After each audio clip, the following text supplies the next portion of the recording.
When tycoon Julian Thorne agreed to a sham marriage to save his empire, he didn't expect Camilla Wright, a seemingly plain bookworm, to upend his shallow world. But when masks come off, will their arrangement lead to the love neither saw? Coming. Before we get into the story, comment below where in the world you are watching from today. Julian Thorne stood at the window of his penthouse office, staring at the New York skyline. At 38 years old, he had everything money could buy: designer suits, luxury cars, and a black American Express card that never seemed to reach its limit. But today, none of that mattered. His empire was crumbling, and he knew it. "The Wright family's offer is our only option," said George, his longtime lawyer and friend, shuffling through papers on the mahogany desk. "Without this merger, we'll lose everything within 6 months." Julian ran his hand through his perfectly styled dark hair. The thought of losing his fortune made his stomach turn. He'd worked too hard, climbed too high, to watch it all slip away. "Now, there has to be another way," Julian said, turning to face George. "What about the Chinese investors?" "They backed out this morning." George adjusted his glasses. "And the Wright family knows we're desperate. That's why they added the special condition." Julian's jaw tightened. The special condition, that's what they were calling it. The requirement that he marry Camilla Wright, the family's estranged niece, before they would agree to the merger. "Tell me about her again," Julian said, even though he'd heard it all before. George pulled out a thin file. "Camilla Wright, 32. Harvard Business School graduate. Been living in Boston for the past 5 years, running some small non-profit. The family describes her as, well, plain. Brilliant but socially awkward. They say she prefers books to people." Julian walked to the bar and poured himself a scotch. He was used to dating supermodels and socialites, women who understood the importance of appearance in his world. The thought of being tied to someone the family described as plain made him cringe. "How long would I have to stay married?" he asked, taking a long sip. "The contract stipulates a minimum of 1 year. George stood up, gathering his papers. "After that, you can divorce her with a reasonable settlement. The merger will be secure by then." Julian stared into his glass. 1 year. He could survive 1 year with an awkward bookworm if it meant saving everything he'd built. "Set up the meeting," he said finally. "Let's get this over with." The following week, Julian found himself in the Wright family's Manhattan townhouse. The old money elegance of the place made his modern penthouse feel gaudy in comparison. Julian straightened his tie, reminding himself that this was just another business deal. Mrs. Eleanor Wright, Camilla's aunt, sat across from him in the formal living room. Her silver hair was perfectly coiffed, her pearl necklace gleaming in the afternoon light. "Camilla will be down shortly," Eleanor said, her tone clipped. "I should warn you, she's different from the women you usually associate with." Before Julian could respond, footsteps on the stairs made them both turn. Julian's heart sank as he watched Camilla Wright enter the room. She wore a shapeless, brown sweater and a long skirt that looked like something from a thrift store. Her hair was pulled back in a severe bun, and thick glasses dominated her face. She carried a worn leather briefcase like it was a shield. "Mr. Thorne," she said quietly, taking a seat across from him. Her voice was soft but clear, with an educated accent that spoke of good schools and proper upbringing. Julian forced a smile, reminding himself that this was just business. "Miss Wright, it's a pleasure to meet you." "Is it?" She adjusted her glasses, looking at him with intelligent brown eyes. "I thought this was just a business transaction." Her directness caught him off guard. Most women tried to flirt with him, to catch his attention, but Camilla seemed almost indifferent to his charm. "Well," Julian recovered smoothly, "it's a unique situation, but I believe we could make it work." "You mean you believe you can endure it for a year, until the merger is complete?" Camilla's words were precise, like careful cuts from a surgeon's scalpel.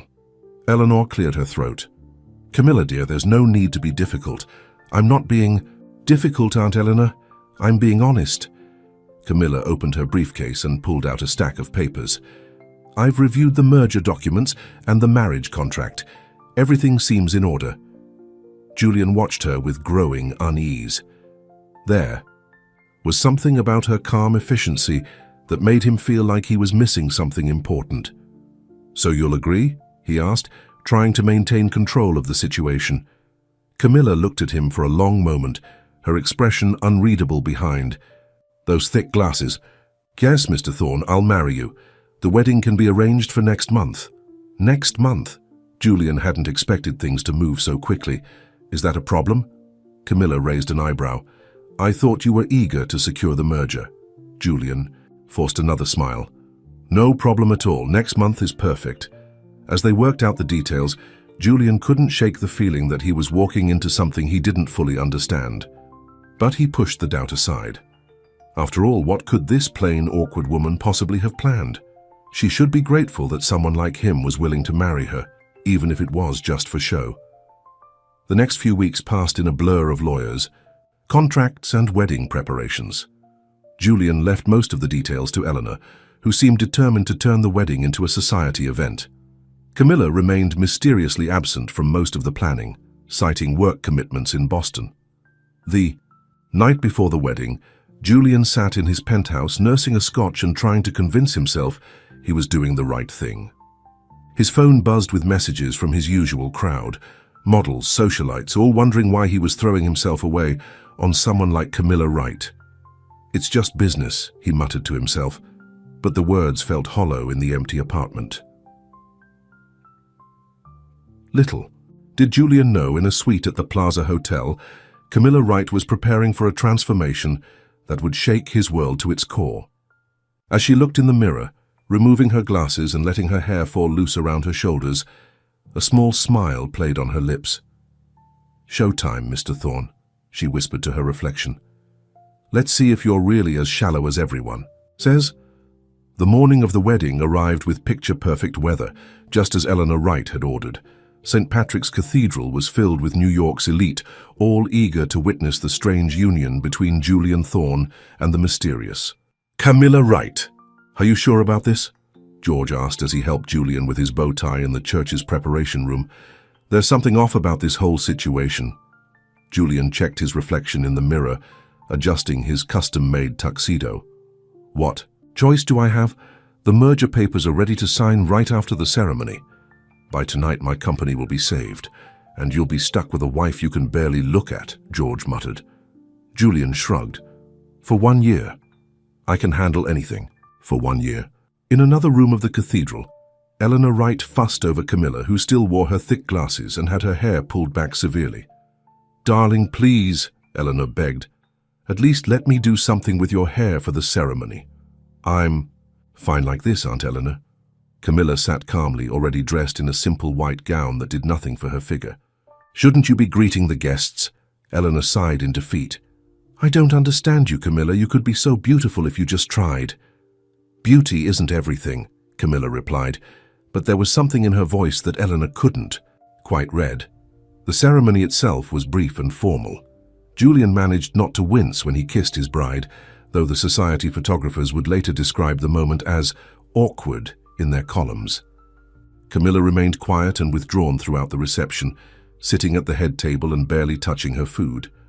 "Well, that was painful to watch," whispered Amanda Chen, one of Julian's ex-girlfriends, to her friend. "Poor Julian, trapped with that mouse of a woman." The whispers and pitying looks followed Julian throughout the reception. He dealt with them the way he handled everything, with a practiced smile and plenty of champagne. By the time he and Camilla left for the honeymoon suite at the plaza, he was pleasantly buzzed and ready to forget this whole day. "I assume we'll be keeping separate bedrooms," Julian said as they entered the luxurious suite. He loosened his bow tie and headed straight for the bar. "I had them prepare the second bedroom for you." "Actually," Camilla said softly, "there's something we need to discuss first." Julian poured himself a scotch, not bothering to offer her one. "Look, I know this is awkward, but let's just be clear about what this is. A business arrangement, nothing more. Is that what you think this is?" There was something different in Camilla's voice that made Julian turn around. His glass slipped from his hand, shattering on the floor. Camilla stood in the middle of the room, but she wasn't the same woman who had walked into the suite. Her glasses were gone, revealing striking brown eyes with long lashes. Her severe bun had been released, letting waves of glossy dark hair fall past her shoulders.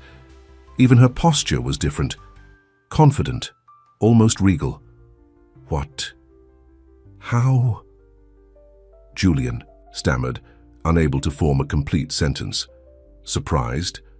Camilla smiled, and it transformed her entire face. She was more than beautiful. She was stunning. I suppose you're wondering what happened to the plain, awkward woman you married. Julian could only stare as she walked toward him, her movements graceful and assured. Gone was the nervous, shrinking woman from the wedding. In her place stood someone who radiated confidence and power. She never existed, Camilla continued. She was a character I created to test you, Julian, to see if you were really as shallow and self-absorbed as everyone said. Her smile faded. And you proved them all right? Julian felt like the room was spinning, and it wasn't from the champagne. You planned this? Of course I did. Camilla picked up a crystal glass and poured herself some water. Did you really think I needed this marriage?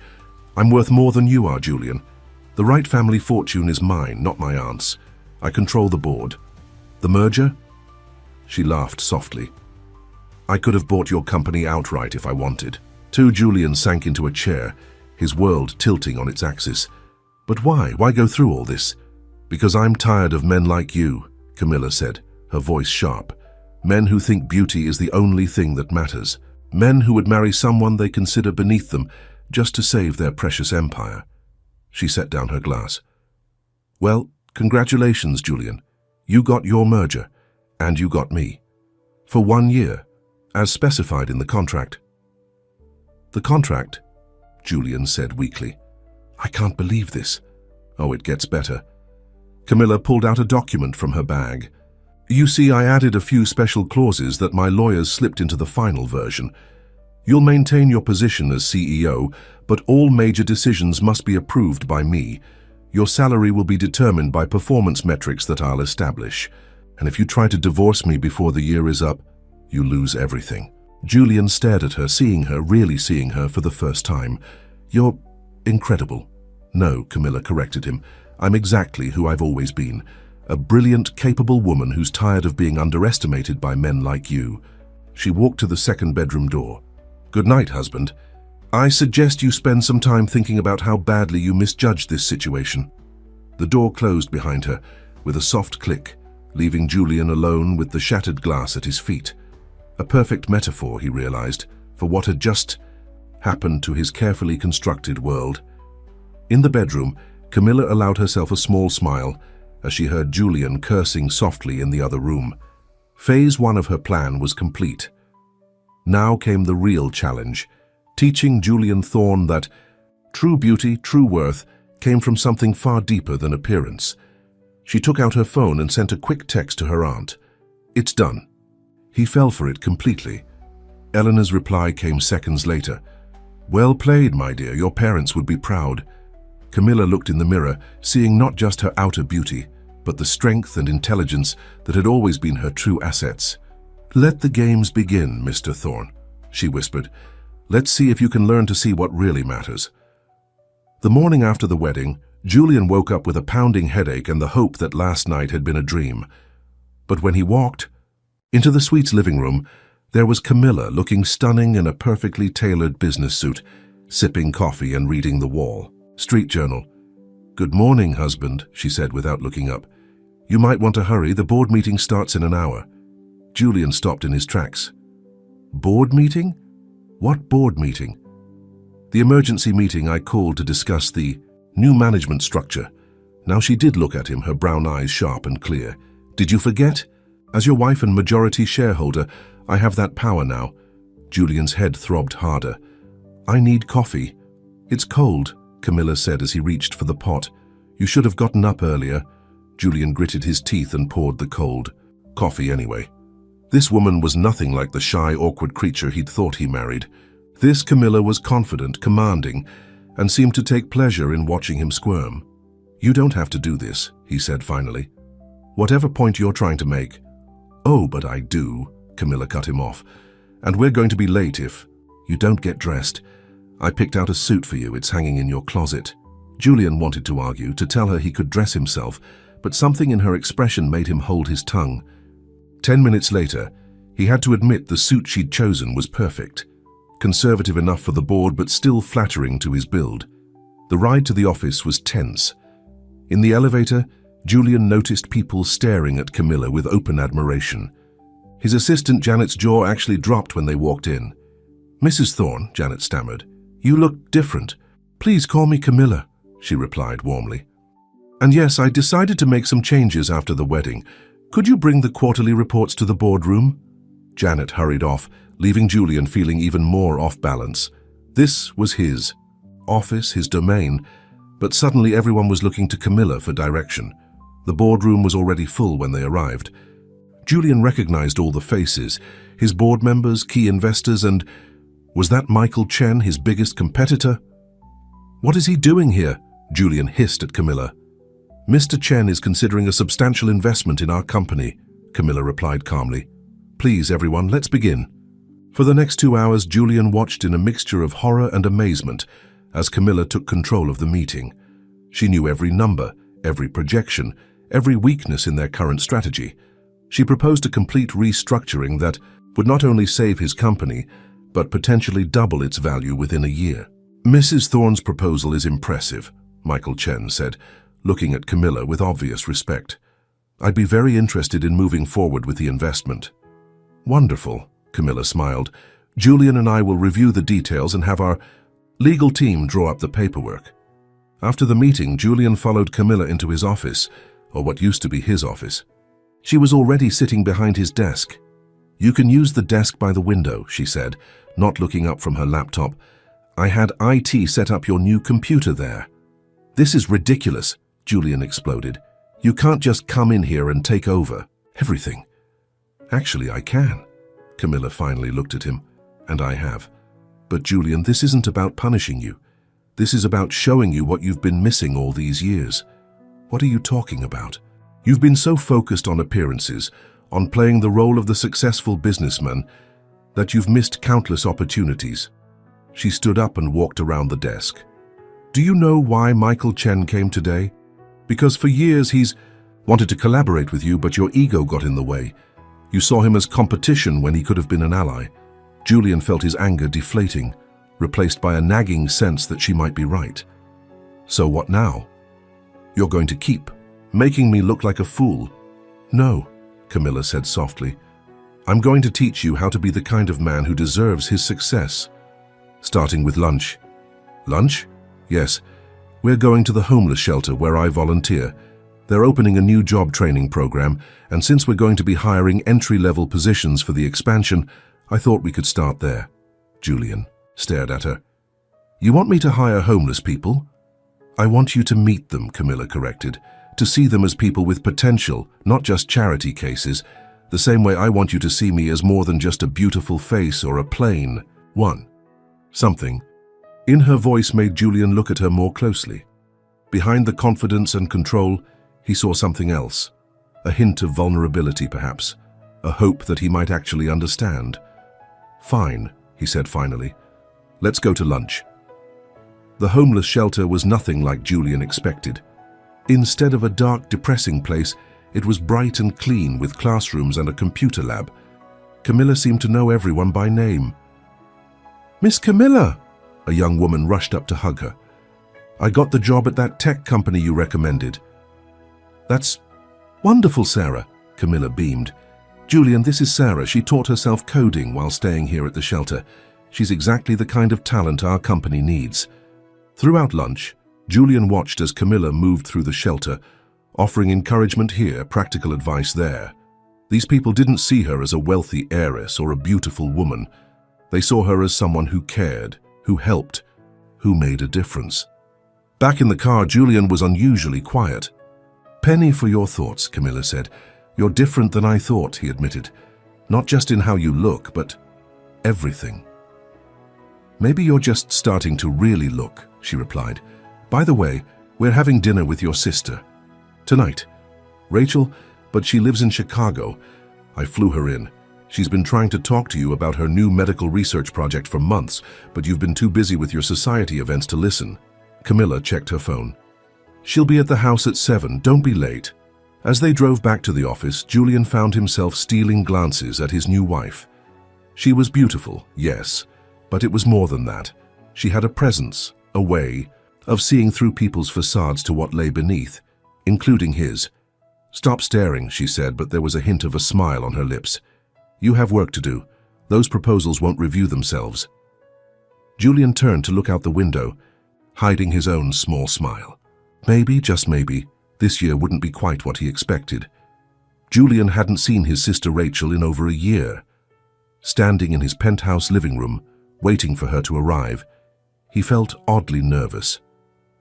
Camilla moved around the kitchen, cooking dinner herself, instead of having it catered like he usually would.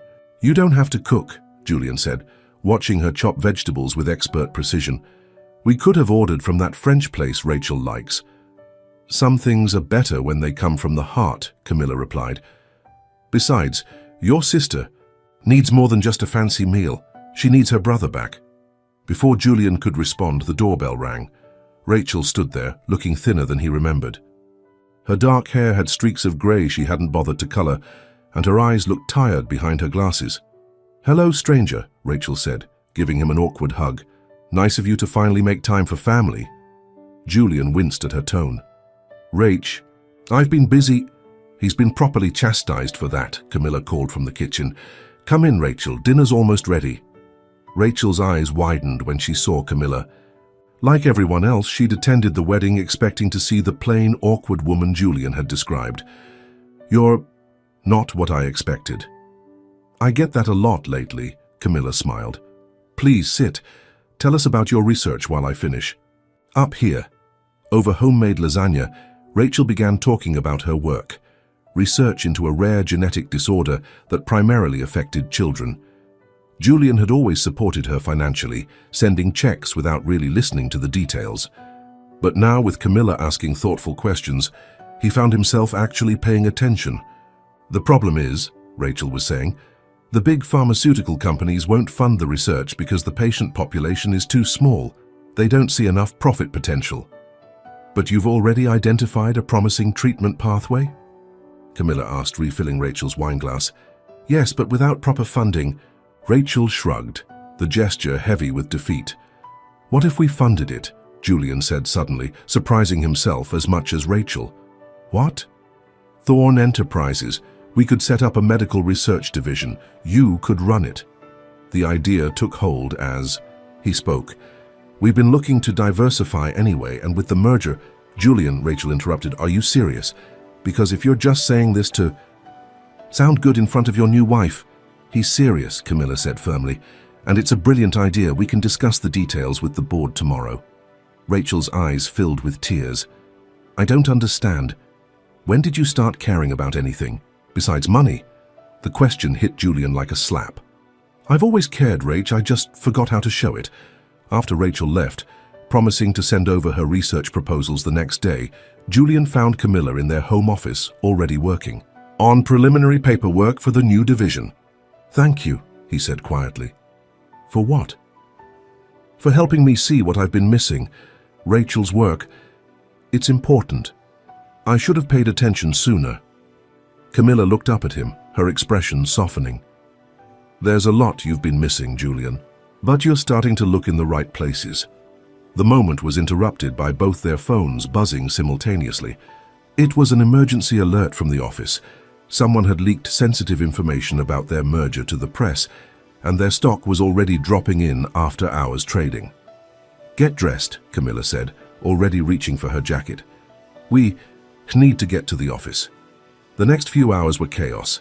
Their PR team was overwhelmed with calls and rumors were flying about instability in the company. But for the first time, Julian found himself working in true partnership with Camilla. She was brilliant in crisis, her mind working several steps ahead. We need to get ahead of this, she said, pacing the conference room at midnight. Julian, call Michael Chen. If he makes a public statement supporting the merger... He won't, Julian interrupted. Not at this hour, he's probably asleep.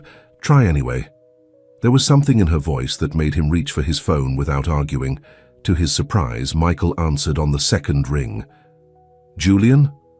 I was just about to call. I've seen the reports. Michael, I know it's late, but we need your help. There was a pause. You know, Julian, that's the first time in 10 years you've ever admitted to needing help. What do you need? By sunrise, they had contained the crisis. Michael's public support, combined with their quick response to the rumors, had stabilized their stock price. The leak was traced to a junior employee who had been bribed by a rival company. "You know," Julian said as they finally headed home, the sun painting the sky pink, "a month ago I would have fired that kid immediately. And now? Now, I think about how young he is, how he probably has student loans, maybe a family." Julian rubbed his tired eyes. "We should get him some counseling, maybe transfer him to a different department." Camilla smiled. "You're learning." "I had a good teacher." He looked at her then, really looked at her. She was exhausted, her hair messy from running her hands through it all night, her expensive suit wrinkled, yet somehow she looked more beautiful to him now than she had in her perfect wedding gown. "Don't," she said softly. "Don't what?" "Don't look at me like that unless you mean it." She turned to stare out the car window. "I'm not interested in being another conquest, Julian. I need you to see more than just my face." "I'm starting to," he said quietly. "That's what scares me." Back at the penthouse, they went to their separate bedrooms, but Julian couldn't sleep.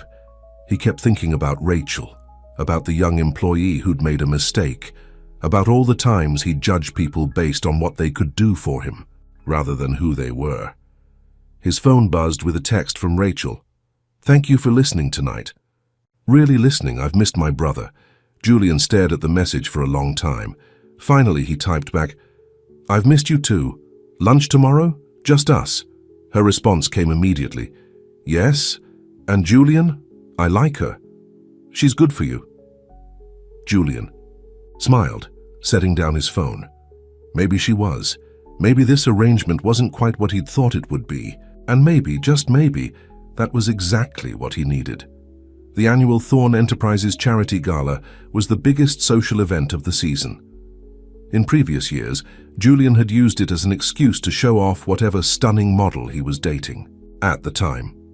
This year, standing in the ballroom of the Plaza Hotel, he found himself watching his wife instead. Camilla was deep in conversation with a group of investors, her burgundy evening gown catching the light as she gestured animatedly about something. Julian couldn't hear what she was saying, but he could see the impressed looks on the investors' faces. "She's quite something, isn't she?" A familiar voice purred behind him. "So different from the plain little mouse at your wedding." Julian turned to find Victoria Stone, his most recent ex-girlfriend, standing there in a dress that left little to the imagination. 6 months ago, he would have been captivated by her obvious beauty. Now, he just felt uncomfortable. "Hello, Victoria. I didn't know you were on the guest list." "Oh, darling, I'm always on the list." She ran a perfectly manicured finger down his arm. "I've missed you, Jules. This little marriage of convenience doesn't have to change anything between us." Julian stepped back. "Actually, it changes everything." "Does it?" Victoria's smile turned predatory. "Are you telling me you're actually falling for her? The boring little bookworm who tricked you into marriage?" "Be careful how you speak about my wife," Julian said, his voice low and warning. "Your wife?" Victoria laughed. "Please, everyone knows this is just a business arrangement, though I have to admit she cleaned up better than expected. Still, she's not your type, Jules. She'll never understand our world like I do." Before Julian could respond, he felt a gentle hand on his arm. Camilla stood there, looking radiant. "Victoria, how lovely to see you," Camilla said smoothly. "I believe the investors from Goldman Sachs were asking about you. Something about that startup you claim to be running?" Victoria's face paled slightly. I should go say hello." As Victoria hurried away, Julian turned to Camilla. "What was that about?" "Victoria's been falsely claiming to run a successful tech startup to attract wealthy investors," Camilla explained. "I did some research when I saw her name on the guest list. Old habits die hard, I suppose." Julian stared at her. "You knew she was coming?" "Of course. I knew she'd try something like this." Camilla's eyes met his. "The question is, did you want her to?" "No," Julian said firmly, surprising himself with how much he meant it. "That part of my life is over." Before Camilla could respond, Rachel rushed up to them, looking excited. "The preliminary results are in from the first round of trials," she exclaimed. "The treatment is showing promising results." Julian watched as Camilla immediately engaged with Rachel, asking detailed questions about the research. His sister was practically glowing as she explained the technical details, clearly thrilled to have someone who understood and cared about her work. The moment was interrupted by George, Julian's lawyer, appearing with a grave expression. "We have a problem," he said quietly. "Victoria Stone is talking to reporters outside. She's claiming she has evidence that your marriage is a fraud."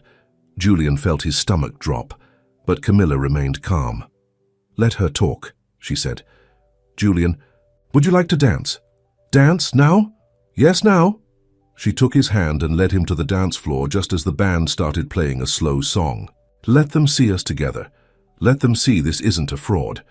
As they moved across the dance floor, Julian found himself studying his wife's face. "You knew Victoria would try something like this." "I knew she'd try to cause trouble," Camilla admitted. "Women like Victoria can't stand losing what they think belongs to them." "I never belonged to her," Julian said softly. "I never belonged to anyone. I was too busy belonging to my own ego." Camilla's eyes softened. "And now?" Before Julian could answer, there was a commotion at the entrance. Victoria had come back inside, clearly drunk and was making a scene. "It's all a lie," she shouted. "She trapped him. She's nothing but a plain, boring nobody who tricked her way into his life." The room fell silent. All eyes turned to Camilla, waiting to see how she would react. Julian started to move toward Victoria, but Camilla held him back. "Let me handle this," she whispered. Then, to everyone's surprise, she walked calmly over to Victoria. "You're right about one thing," Camilla said, her voice carrying clearly across the quiet room. "I did hide who I was. I pretended to be plain and boring because I wanted to know if Julian could see past appearances. He failed that test initially, just like you're failing now." Victoria blinked, thrown off by Camilla's calm admission. "What?" "You see, Victoria, true beauty, true worth isn't about what we look like. It's about who we are. Julian is learning that. Maybe someday you will too." She turned to the security guards who had appeared. "Please make sure Ms. Stone gets home safely, and have someone call her a car." As Victoria was led away, the band started playing again and the party gradually returned to normal. Julian found himself looking at Camilla with new eyes. "You could have humiliated her," he said. "Why didn't you?" "Because hurting her wouldn't prove anything." Camilla straightened his tie absently. "Besides, I meant what I said. Everyone deserves a chance to learn and grow, even Victoria, even you." Later that night, as they rode home in their car, Julian thought about how different his life had become in just a few months. The old Julian would have been embarrassed by Victoria's scene, worried about how it would affect his image. Now, all he could think about was how proud he was of how Camilla had handled it. "You're staring again," Camilla said, not looking up from her phone. "I'm learning," he replied. "Isn't that what you wanted?" Now she did look at him, her expression serious. "What I want is for you to learn for yourself, Julian, not for me." "Maybe it's both," he said quietly. "Maybe you're helping me become who I should have been all along." Camilla didn't respond, but in the darkness of the car, her hand found his and squeezed it gently. For now, that was enough. The morning started like any other, with Julian and Camilla sharing breakfast in comfortable silence. But everything changed when Camilla opened her laptop and suddenly went pale. "Julian," she said, her voice shaking slightly. "Look at this." He came around to look at her screen and felt his heart stop. Someone had leaked private photos of Camilla from her college years, photos that showed her looking exactly like the plain version of herself she'd used to test Julian. The article's headline read, "The Real Mrs. Thorne, A History of Deception." "They found pictures from my Harvard days," Camilla said quietly.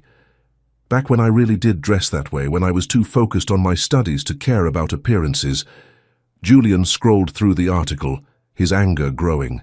"They're trying to paint you as a manipulator, saying you've been playing different roles your whole life. That's not the worst part." Camilla clicked on another tab. "Someone's been digging into my past. They found out about my parents."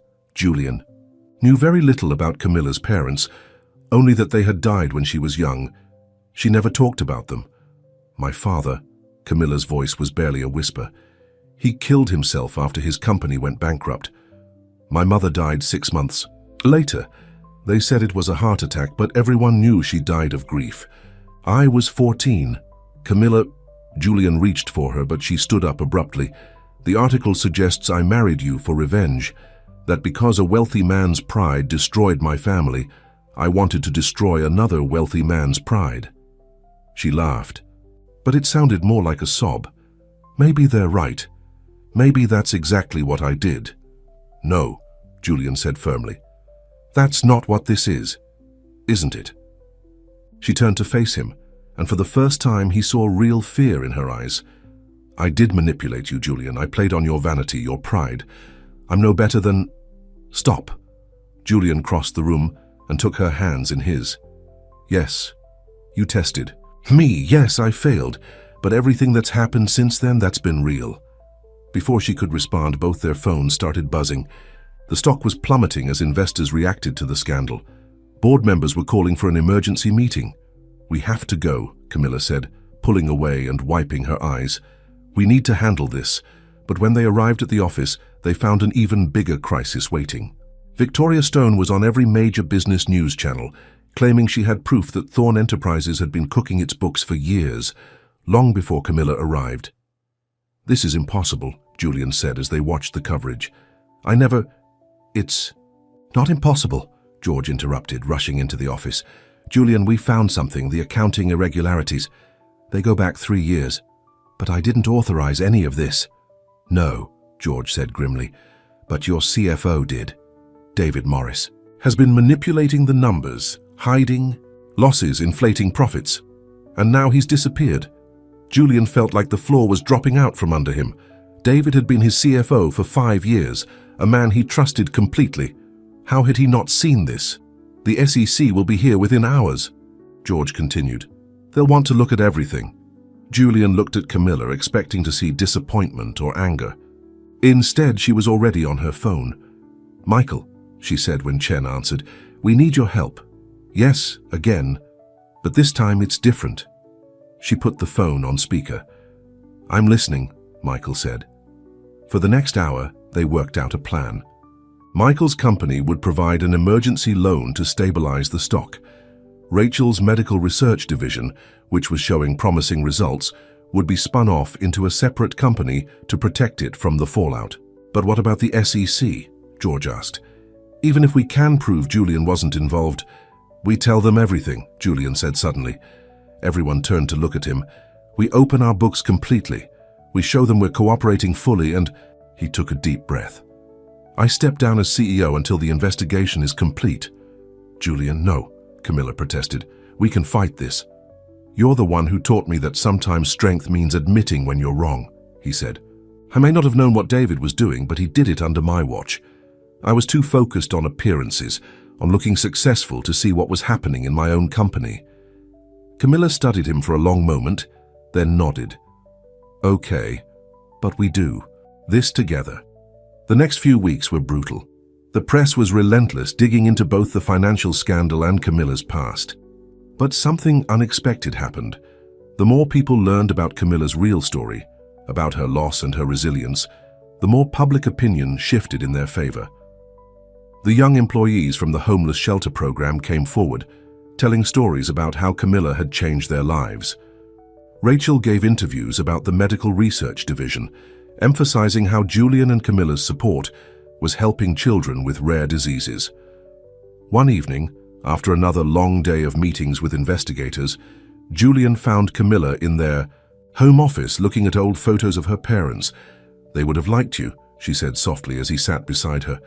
"The real you, I mean, not the man I first met." "Tell me about them." For the first time, Camilla opened up completely about her past, about watching her brilliant father crumble under the weight of financial ruin, about her mother's slow fade from grief, about being sent to live with her aunt and uncle who loved her but never quite understood her. "That's why I created different versions of myself," she admitted. "The plain bookworm was safe. Nobody expected anything from her. And the beautiful, perfect heiress, she had power, control." "And who are you really?" Julian asked softly. Camilla looked at him, her eyes wet, but clear. "I'm still figuring that out, but I think I'm finally ready to just be me." Julian took her hand, and this time she didn't pull away. "For what it's worth, I like who you are, all of you." As they sat there, surrounded by the remnants of their carefully constructed facades, both realized that sometimes it takes a crisis to reveal what's real. Their marriage might have started as a business arrangement, but it had become something neither of them expected. A partnership built on truth, even when that truth was messy and complicated. The SEC investigation had been going on for 3 weeks when they finally got a lead on David Morris. The former CFO had been tracked to a small town in Mexico, where he'd been hiding out with millions in stolen company funds. "They're bringing him back tomorrow," George announced during their morning meeting. "He's agreed to cooperate in exchange for a lighter sentence." Julian sat in what used to be his office, now temporarily occupied by Michael Chen, who had stepped in as interim CEO. Camilla stood by the window, her face unreadable. "What exactly did he steal?" Julian asked. "Close to 50 million, George replied. "He was skimming from every major project, hiding the losses in offshore accounts. The SEC says it's one of the most sophisticated fraud schemes they've seen." Julian felt sick. $50 million stolen right under his nose, and he'd been too busy attending parties and dating models to notice. "The good news," Michael added, "is that the investigation has cleared both of you of any wrongdoing. The bad news is the company's reputation has taken a serious hit." "What about the medical research division?" Camilla asked. "Rachel's team is so close to a breakthrough." "That's actually our bright spot," Michael said, pulling up some charts on his computer. "The public loves the story. The reformed playboy businessman and his brilliant wife using their resources to help sick children. The media's eating it up." Julian looked at Camilla, remembering how she'd handled the press when the scandal broke. Instead of hiding, she'd been completely transparent about her past, about her parents' tragedy, about why she'd created her different personas. The public had responded to her honesty with overwhelming support. "We need to do more than just survive this," Julian said suddenly. "We need to make it right." "What are you thinking?" Camilla asked. "The 50 million David stole. I want to replace it personally. I'll sell my vacation properties, my car collection, whatever it takes." "Julian," George protested, "you don't have to." "Yes, I do." Julian stood up, feeling more certain than he ever had. "I spent years living like a king while someone was stealing. From my company, from our employees. It's time I took responsibility." Camilla crossed the room and took his hand. "We'll do it together. I have resources too." "No," Julian said firmly. "Your money goes to Rachel's research. This is something I need to do." Later that night, as they walked through Central Park to clear their heads, Julian noticed Camilla shivering in the cool evening air. Without thinking, he took off his jacket and draped it over her shoulders. "You've changed," she said softly. "Is that a good thing? It's a real thing." She stopped walking and turned to face him. "When I first met you, everything about you was a performance. The perfect suit, the practiced charm, the calculated gestures, but this..." She touched the jacket around her shoulders. "This was instinct. Real caring." Julian looked at her in the fading light. "You know what's funny? I used to think I needed to be perfect to be worthy of success. Now, I realize that trying to be perfect was my biggest failure." "Julian!" Camilla started to say something but was interrupted by her phone ringing. It was Rachel. "Turn on the news." Rachel's voice was excited. "They found him! They found David!" They rushed to a nearby sports bar where the TV was showing breaking news. David Morris had been arrested trying to cross the border back into the United States. But that wasn't the biggest news. "He's agreed to tell everything," Rachel explained. "Over the phone. And Julian, he says he wasn't working alone. He claims Victoria Stone was involved." Julian felt like he'd been punched. "Victoria, but how?" "She was feeding him information," Rachel continued, "about when you'd be distracted, about which projects to target. She was getting a percentage of everything he stole." Camilla squeezed Julian's hand as they watched Victoria being led out of her apartment in handcuffs, still somehow managing to look elegant, even as she was being arrested. "I should have seen it," Julian said later as they sat in their living room, processing the day's events. All those times she showed up at business functions she shouldn't have been invited to, the way she always seemed to know things about the company's finances. We all have blind spots when it comes to people we think we can trust, Camilla said. Even me. What do you mean? Camilla was quiet for a moment. When I created the plan to test you, to see if you were as shallow as everyone said, I thought I was being so clever, so in control, but the truth is I was just as afraid as you were. Afraid of what? Of being seen, really seen. She looked at him then, her eyes vulnerable. The plain bookworm and the perfect heiress. They were both masks I could hide behind. One made people underestimate me, the other made them afraid to look too closely. Julian reached out and touched her face gently. And now? Now. She leaned into his touch. Now I'm terrified because for the first time in my life, someone is seeing me. Really seeing me. And I don't know what to do with that. The moment was interrupted by both their phones buzzing. More news alerts. David Morris had given a full confession implicating Victoria and several other conspirators. The company's stock was already starting to recover on the news. We should get some sleep, Camilla said, pulling away. Tomorrow's going to be busy. But as she started to walk to her bedroom, Julian caught her hand. Stay, he said softly. Not for anything else, just stay. Talk to me. Let me see you. Camilla looked at their joined hands, then back at him. You might not like everything you see. I'm not looking for perfection anymore, Julian said. I'm looking for real. They ended up talking until sunrise, sharing stories they'd never told anyone else. Julian told her about growing up poor, about watching his mother work 3 jobs after his father left, about swearing he'd never be powerless again.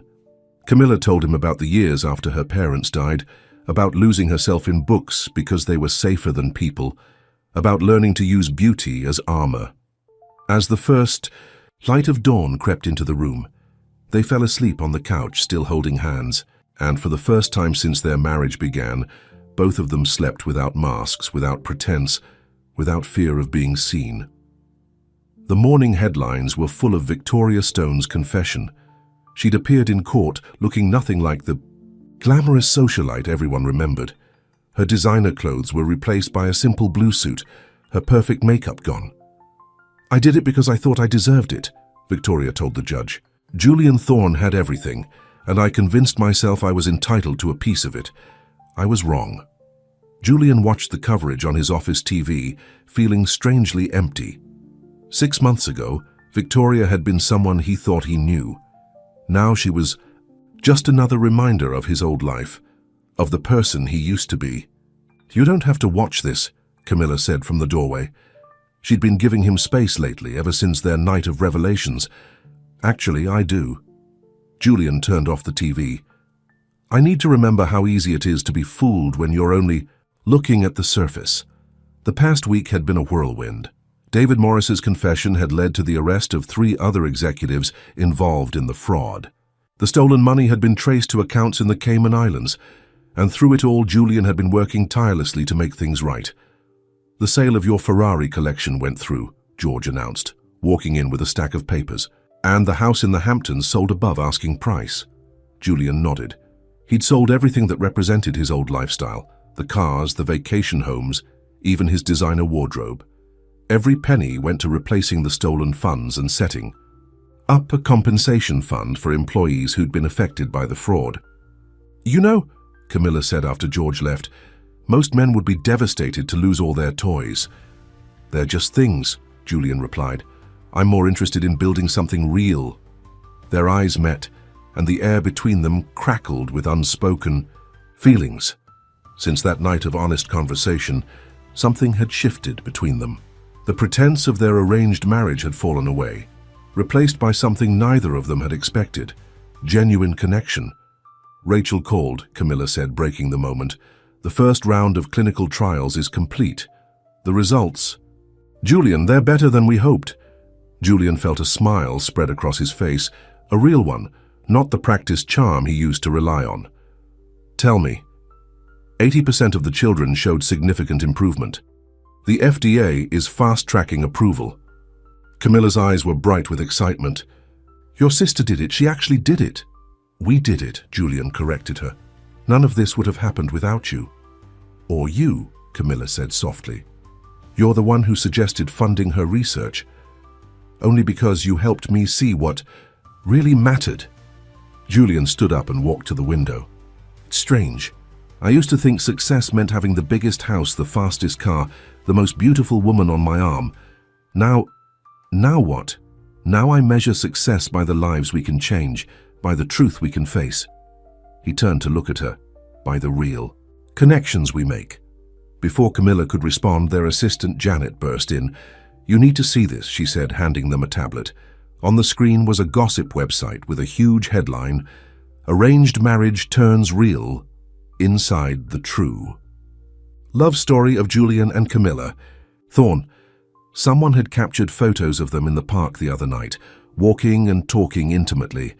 There were other pictures too, Julian giving Camilla his jacket, them holding hands, small moments of genuine affection they hadn't realized. Anyone was watching. The media's calling it the greatest love story of the year, Janet said excitedly. From a business arrangement to true love, people are obsessed. After Janet left, Julian and Camilla stared at the article in silence. Well, Camilla finally said, this is ironic. When our marriage was fake, everyone thought it was real. Now that it might be real. She stopped abruptly, realizing what she'd said. Julian took a step toward her. Might be, he asked quietly. Camilla's hands trembled slightly as she set down the tablet. Julian, They were interrupted by Michael Chen walking in. Good news, he announced. The board has voted. They want you back as CEO, Julian. With some conditions, of course. What conditions? Mainly that you and Camilla continue working together. They're impressed with how you've handled everything. Michael smiled. They think you balance each other well. After Michael left, the silence between them was heavy with things unsaid. Finally, Julian spoke. Do you remember what you told me the night of the gala? About not looking at you like that? Unless I meant it, Camilla nodded, not trusting herself to speak. I mean it now, Julian said simply. And I think I have for a while. I just didn't know how to say it without making you think it was another performance. Julian, let me finish. When we got married, I thought I was just trying to save my company. But you saved me. Not by changing me, but by making me want to change myself. By showing me what real strength looks like, what real beauty is. Camilla's eyes filled with tears. I was supposed to teach you a lesson. I wasn't supposed to fall in love with you. The words hung in the air between them. Julian took another step forward. Say that again. No. Camilla straightened her shoulders. You say it first and mean it. Julian reached out and took her hand, just as he had that first night of real conversation. I love you, Camilla Wright Thorne. Not your beauty, not your money, not what you can do for me, just you, all of you. The brilliant mind and the kind heart and even the parts you think are broken. I love it all. Camilla looked at their joined hands, then back at his face. Even though I tricked you, you didn't trick me. You showed me the truth about myself, about what matters, and now I'm showing you my truth. He touched her face gently. I love you. No masks, no pretense, no conditions. For a moment, Camilla just looked at him, searching his eyes for any sign of the old Julian, the man who had once lived for appearances. But all she saw was truth. I love you too, she whispered. And then she laughed through her tears. God help me, I actually love you too. When they kissed, it wasn't for the cameras or the gossip columns. It wasn't part of any plan or scheme. It was just two people who had finally found their way to what was real. 1 year. Their marriage contract had specified 1 year, and that anniversary was now just a week away. Julian sat in their home office, staring at the original contract George had just delivered. You can file for divorce now, George said carefully. Everything's in order. The merger is complete, the company is stable, and your reputation has been restored. You've fulfilled all the requirements. Julian looked at the papers but didn't touch them. What if I don't want to? Julian, I mean it, George. What if I want to tear up this contract and ask my wife to marry me? For real, this time? George smiled. I thought you might say that. That's why I brought this too. He pulled out a small velvet box. Your mother's ring. You asked me to keep it safe years ago. Julian opened the box, looking at the modest diamond ring his father had given his mother. Before everything fell apart, it wasn't flashy or expensive, but it was real, just like his feelings for Camilla. She's in Boston today, right? George asked. Yes, visiting Rachel at the research facility. They're announcing the final trial results. Julian couldn't help smiling. His sister's treatment was going to be approved. They were going to help thousands of children.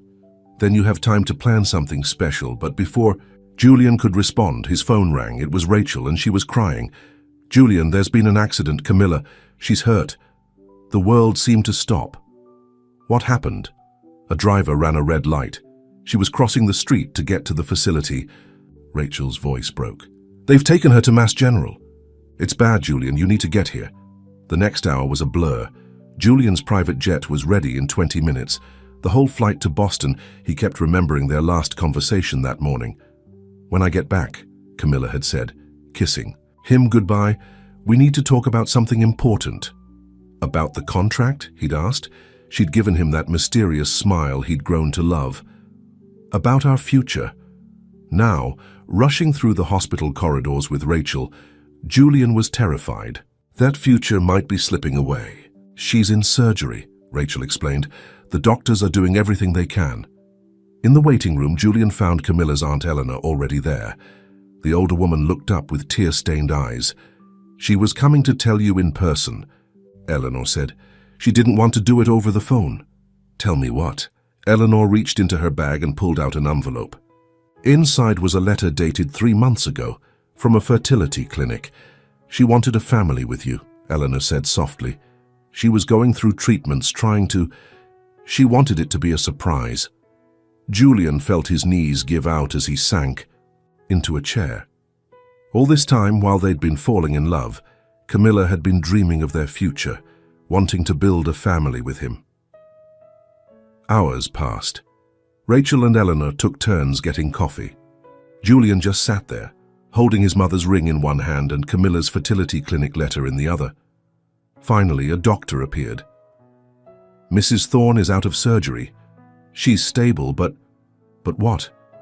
The next 24 hours are critical, and even if she recovers fully, the trauma to her abdomen, having children may no longer be possible. Julian felt tears running down his face. Can I see her? In the ICU, Camilla looked small and pale against the white sheets. Julian sat beside her, taking her hand carefully around the IV lines. You? No, he said softly. A year ago, I thought I had everything figured out. Success meant having the right look, the right car, the right woman on my arm. Then you came along and turned my whole world upside down. He pulled out the ring. I was going to do this properly. Romantic dinner, getting down on one knee, the whole thing. But now I just need you to wake up, because none of it means anything without you. He slipped the ring onto her finger. I don't care about having children. I don't care about what anyone else thinks. I just want you, the real you.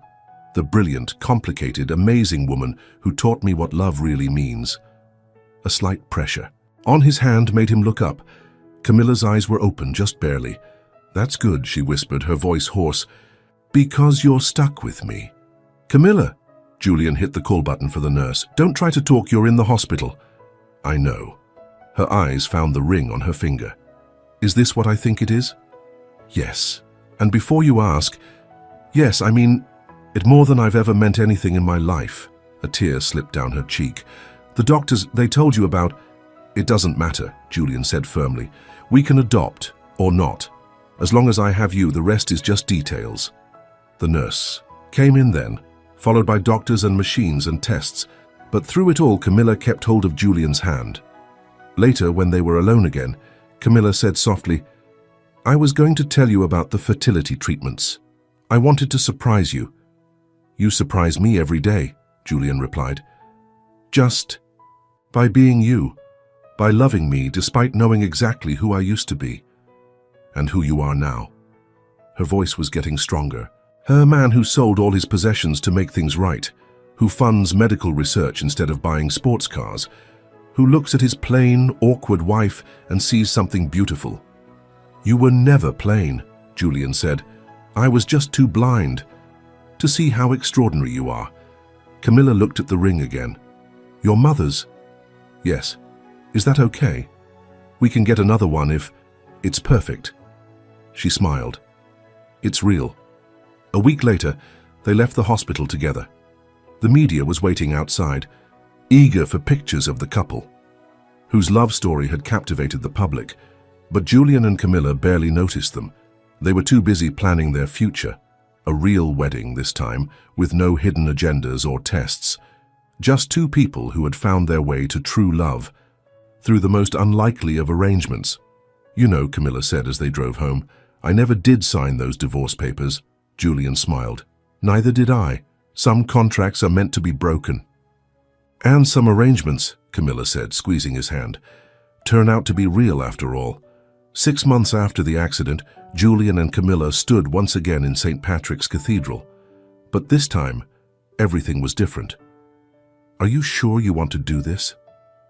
Rachel asked as she helped Camilla with her dress in the bridal suite. "You're already legally married." "That was a contract," Camilla said, smoothing the simple but elegant white gown. "This is a choice, our choice." The dress was nothing like what Eleanor had chosen for the first wedding. No designer label, no elaborate beading. Just clean lines and flowing fabric that made Camilla feel like herself. "The press is going crazy out there," Rachel said, peeking through the curtains. "They're calling it the wedding of the year." "Let them talk," Camilla smiled. "This time I'm not hiding anything." In another room, Julian stood with Michael Chen, who had become a close friend since the crisis that had nearly destroyed the company. "No. Second thoughts?" Michael asked, adjusting Julian's tie. "Only about why it took me so long to see what was right in front of me." Julian touched the small photo in his pocket. A picture of Camilla from her college days, wearing her thick glasses and simple clothes. He carried it to remind himself of how blind he'd been. "The adoption agency called this morning," Michael said carefully. "They wanted to confirm your appointment for next week." Julian smiled. After Camilla's recovery, they'd talked long into the night about their future. The accident had made having biological children unlikely, but it had also shown them what really mattered. "There are so many children who need homes," Camilla had said. "Maybe this is life's way of showing us another path to building our family." The cathedral filled with guests, but not the same crowd from their first wedding. Instead of society photographers and business associates, the pews were filled with people whose lives they'd touched. Sarah, the young programmer from the homeless shelter, sat near the front with her new co-workers from Thorn Enterprises. The children from Rachel's medical trials came with their families, their healthy faces the greatest testament to what love could accomplish. Even some of the SEC investigators who had worked their case were there, moved by how Julian and Camilla had turned scandal into redemption. Victoria Stone watched the coverage from prison, where she was serving 5 years for her role in the fraud. The guard said she cried when she saw Camilla walking down the aisle, though whether from remorse or regret, no one could say. This time, when Julian saw his bride approaching, there was no practiced smile, no calculated charm, just pure joy, and love shining in his eyes. "You look beautiful," he whispered as she reached him. "You're actually seeing me this time," she whispered back. Their vows were their own words, not the formal script from their first ceremony.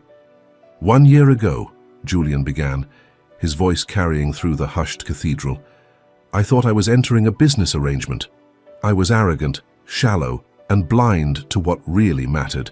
But you saw through me, challenged me, and loved me enough to help me become the man I always should have been."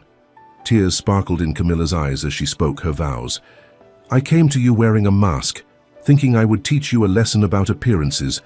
Instead, you taught me that it's safe to be real, to be vulnerable, to be completely myself. You turned our arrangement into something true."